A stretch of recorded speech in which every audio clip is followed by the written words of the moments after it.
Bonsoir à tous et bienvenue dans ma deuxième vidéo. Aujourd'hui, je vais parler de mon éveil, un sujet qui est très important pour moi puisque c'est le sujet. C'est mon éveil qui a vraiment changé ma vie. Elle a complètement bouleversé ma vie. Il faut savoir que depuis que je suis toute petite, j'ai toujours cru à tout ce qui était surnaturel. Toujours. À l'âge de 9 ans, j'ai perdu mon grand-père et dès son départ, j'ai commencé à ressentir très étrangement sa présence. J'en parlais autour de moi parce que je suis quelqu'un qui est très spontané et voilà, quand je vis quelque chose, j'en parle. Et tout de suite, on m'a dit, bon, en gros, voilà, t'es petite, tu dis des bêtises. Donc on m'a pas cru. Bon, c'est pas grave, c'est tout. Je vivais mon expérience à ce moment-là. J'étais pas forcément écoutée, mais c'est pas grave. En grandissant, un soir, je suis sortie. Bon, j'avais peut-être 17 ans. Je suis sortie avec ma maman, on est allé danser. Voilà, elle aime bien les soirées oldies et j'étais dans une soirée oldies avec elle. Et elle m'a redéposée parce qu'à ce moment-là, j'habitais, eh oui, à 17 ans avec mon petit copain. Et elle m'a redéposée chez moi. Et ce soir-là, j'étais pas bien, j'arrêtais pas de pleurer par rapport à une chose qui m'est arrivée quand j'étais plus jeune. Et ma maman me disait, bah, écoute Aurélie, rentre chez toi, va te reposer, t'es très fatiguée, donc rentre chez toi. Et quand je suis rentrée chez moi, tout était éteint dans la maison. Et là, en fait, je me suis retrouvée à emprunter le chemin pour monter dans les escaliers. Les escaliers, eux, étaient allumés. Et en fait, au moment, on va dire, au moment d'arriver aux escaliers, littéralement, on m'a poussée. J'ai été vraiment projetée en arrière. J'ai été flippée de ce qui m'arrivait. Donc, je suis ressortie tout de suite de chez moi. Ma mère, par chance, était encore devant la maison. Et j'ai raconté ça à maman. Je dis, maman, écoute, on vient de me pousser, y a un esprit dans la maison, ça fait peur, bref. Et ma mère me dit, non Aurélie, t'es fatiguée, ça va pas, va te reposer, vraiment. Et je lui dis, non, je t'assure, maman, on m'a poussé, je mens pas, c'est vraiment, j'ai vécu ça, quoi. Va te reposer Aurélie, je t'assure. Bon, bah c'est tout. Et mon expérience, elle se termine comme elle a commencé. Un an plus tard, toujours avec ma maman, on décide d'aller voir une médium. C'était ma première expérience avec une médium, donc je vais voir cette médium accompagnée de ma maman. Et lors de cette entrevue, la médium me dit, écoutez, derrière vous, vous avez deux présences. Derrière, il y a une vieille dame, c'est votre guide. Voilà, elle est là pour vous protéger. Il faut savoir que moi, à ce moment-là, j'avais pas de notion de guide ou quoi que ce soit. Bon, ok, il y avait une femme derrière moi, c'est mon guide. Et elle dit, par contre, de l'autre côté, il y a quelqu'un qui s'est pas encore manifesté. Je la vois pas. Pour moi, c'est une boule de lumière. C'est sous forme de lumière. Je ne sais pas c'est qui. Mais on va la laisser tranquille. Si elle a envie de se manifester, elle se manifestera. Et au cours de l'entretien, effectivement, elle s'est manifestée, cette personne. Et ça m'a paru bizarre à ce moment-là parce que la médium me regardait droit dans les yeux quand elle me parlait. Et là, d'un seul coup, elle regardait vraiment à côté. Elle était concentrée. Donc là, en fait, je me suis dit, maintenant, au jour d'aujourd'hui, je mets des mots dessus. Elle était en train de canaliser la personne. Et là, elle s'arrête, elle me regarde, elle me dit, bah, écoute Aurélie, je sais qui est cette personne. C'est ton grand-père. C'est ton grand-père qui est là avec toi. C'est aussi un de tes guides, il sera là avec toi. Et il me dit de te dire que si la dernière fois, il vous a poussé, c'est pour vous dire que maintenant, il faut arrêter de pleurer, il faut avancer. Et dans tous les cas, il vous laissera pas tranquille tant que vous vous sentirez pas bien. Voilà, il sera toujours à vos côtés. Et là, je regarde ma maman qui était en train de littéralement fondre en larmes. Donc là, je me suis dit, ok, elle m'a cru. Là, en fait, je ne savais même pas que c'était mon grand-père qui m'avait poussé à la base. Là, la médium venait m'apprendre que c'était mon grand-père qui m'avait poussé. Et non seulement, ma maman était là et elle y a cru. Et donc là, elle se dit, ok, ce qu'elle a vécu Aurélie il y a un an, c'était vrai. Donc ça a été mon premier événement surnaturel. J'en ai eu d'autres où je me sentais observée, j'étais pas bien, j'avais la nausée, j'avais envie de vomir. Donc ça, c'était pas des bonnes expériences, mais j'étais pas éveillée. Voilà, c'est tout. Après, en grandissant, en vieillissant, j'ai commencé à entendre des voix. Et c'était une période de ma vie où j'étais très stressée. Et en fait, j'ai pas mis ça sur le compte de ça y est, je suis médium, j'entends des voix. Non, j'ai mis ça sur le compte d'hallucinations auditives liées à mon stress. Voilà, j'étais vraiment très terre à terre à ce moment-là. C'était le stress qui me faisait avoir des hallucinations auditives et rien d'autre. Donc du coup, voilà, j'étais un peu effrayée quand même quand ça m'est arrivé. Après, j'ai commencé à faire des rêves lucides où j'arrivais à contrôler mes rêves. Et je n'avais pas encore la notion de ce rêve lucide. Pour moi, c'était juste, j'avais une capacité à contrôler mes rêves. C'était génial, quoi. J'arrive changer des situations dans mes rêves, c'était cool. Et voilà comment s'est passé, on va dire, mon avant-éveil. Un jour, j'étais avec une amie à moi, et sa belle-sœur est magnétiseuse. Et donc, j'ai dit à mon amie, alors je sais pas pourquoi, je l'ai pas dit tout de suite, hein, c'est au fur et à mesure qu'elle me parlait de sa belle-sœur, à chaque fois, j'avais cette phrase en tête en disant, rentre en contact avec elle, envoie-lui ta photo. Donc un jour, j'étais avec cette amie et je lui ai dit, écoute, prends une photo de moi, envoie-la à ta belle-sœur, s'il te plaît. Mon amie, elle dit, ok, pas de soucis, j'ai envie.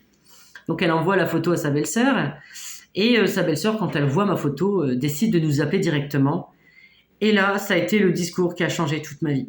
Elle m'appelle et elle me dit qu'en gros, j'ai une énergie très puissante, que j'ai des capacités de fou, et elle me parle de tout, plein de choses, et elle me dit, est-ce que tu es éveillée?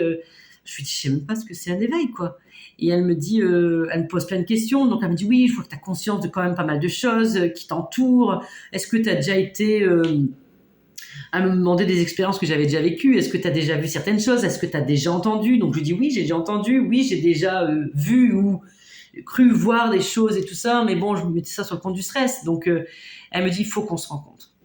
Donc je l'ai rencontrée. Elle m'a fait une séance de magnétisme pour m'ouvrir davantage, pour m'éveiller. Moi, j'étais un peu sceptique. Hein. Moi, le magnétisme, je ne connaissais pas trop. Je me dis, qu'est-ce qu'elle va me faire? Et là, elle a commencé à imposer ses mains sur moi, faire tout son truc de magnétiseuse. Moi, à la base, je ne connaissais rien du tout. Je me dis, ok, bon, elle fait ça, c'est cool. Hein. Sauf qu'à un moment donné, je ne sais pas ce qu'elle a fait. Elle a mis sa main sur mon cœur et elle est redescendue un peu plus bas sur mon ventre, essayer de choper, je sais pas, un point émotionnel. Et là, elle a mis le doigt sur quelque chose. Et sans qu'elle me touche, c'est ça qui était fabuleux pour moi, elle ne m'a même pas touchée dans cette histoire. C'était vraiment que de l'énergie. Mais ça, je ne le savais pas, je ne connaissais pas à ce moment-là. Elle a réussi à me faire fondre en larmes. J'ai eu une grosse bouffée de chaleur qui est montée. J'avais la gorge qui était serrée. Ça n'allait pas. J'avais l'impression que tout voulait s'évacuer. Et en fait, elle me dit, laisse courir, laisse partir en fait tes émotions. Je me suis mise à pleurer. Et il faut savoir, et pour ceux qui me connaissent savent très bien que je ne suis pas une personne qui pleure facilement, ou alors je verse 3 larmes et c'est terminé. Et là, je me suis mise à pleurer. Je me suis effondrée en larmes. Et elle m'a éveillée de cette façon-là. Donc, elle s'appelle Angéline. Elle est magnétiseuse. Elle connaît super bien son métier. C'est une pro. Alors, pour ceux qui habitent dans le nord de la France, renseignez-vous. C'est Angéline Magnétique. Je la recommande. Franchement, elle est top. Elle m'a éveillée. Elle a su me faire voir en fait qu'il y avait un monde qui existait autour de mon petit monde à moi, bien plus grand, bien plus vaste. Et j'en ai pris conscience à ce moment-là. Elle a bouleversé totalement ma vie. Et suite à cela, donc je me suis éveillée. J'ai eu énormément de conversations avec elle. Elle m'a fait faire des exercices.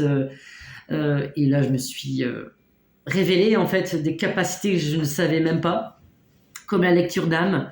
Voilà, avec une photo de quelqu'un ou juste en fait avec juste la personne devant moi, j'arrive en fait à lire au fond d'elle et ressortir en fait tout son mal-être, tout ce qui est difficile pour elle, tout son passé, bon bref, tout ce qu'une médium peut capter chez une autre personne. Et bien sûr, c'est un entraînement, hein. Il faut travailler cette capacité et j'y travaille encore au jour d'aujourd'hui. Mon éveil s'est passé il y a 3 ans. J'avais 33 ans. À ce moment-là, j'en ai 36 aujourd'hui, bien évidemment. Et depuis 3 ans, il s'est passé énormément de choses pour moi. Beaucoup de choses. J'ai fait comme la plupart des gens qui s'éveillent. On va manger des tonnes de vidéos sur YouTube pour savoir à peu près comment ça se passe, quel sujet il faut regarder. Et puis quand on regarde un sujet, on se rend compte qu'en fait, dans ce sujet-là, on traite d'un autre sujet et on a envie de savoir c'est quoi l'autre sujet. On apprend des mots qu'on n'avait même pas conscience que ça existait. Donc voilà, j'ai appris énormément. J'ai acheté énormément de livres qui ont aussi bouleversé ma vie. Il y a des livres que j'ai lus et que ça m'a plu. Il y a vraiment des livres qui m'ont vraiment bouleversé. J'en parlerai aussi dans d'autres vidéos. Ces livres qui ont changé ma vie. Et puis, à un moment donné, j'en ai eu marre de regarder des vidéos. Je me retrouvais plus. C'était toujours les mêmes sujets, sauf que c'était des personnes différentes qui les racontaient. Et je me suis dit, non, il faut il faut que je vois autre chose. Je me sentais plus en cohésion avec cette chose-là. Et en fait, j'ai découvert que le sujet le plus important, c'était moi, et qu'il fallait que je commence à travailler sur moi. Donc j'ai fait énormément de cheminement, énormément de travail sur moi.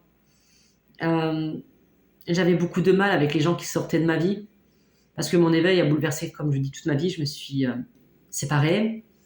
J'ai des gens qui sont sortis de ma vie, des gens que j'aimais énormément. Il y a d'autres personnes qui sont rentrées, hein, des personnes très intéressantes qui ont aussi un rôle à jouer dans ce que je vis actuellement.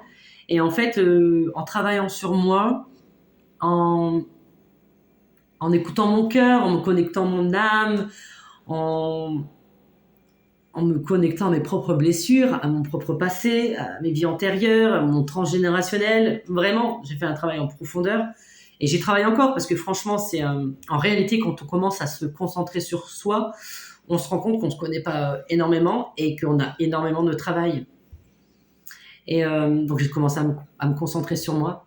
Et je me dis en réalité que c'est bien plus dur de travailler sur soi que de travailler sur les autres. Parce que j'arrive en un claquement de doigts à me connecter aux gens et leur sortir des informations par de vive voix. Je fais de l'écriture automatique aussi, où j'arrive à sortir beaucoup plus d'informations. J'ai des oracles aussi par lesquels je travaille.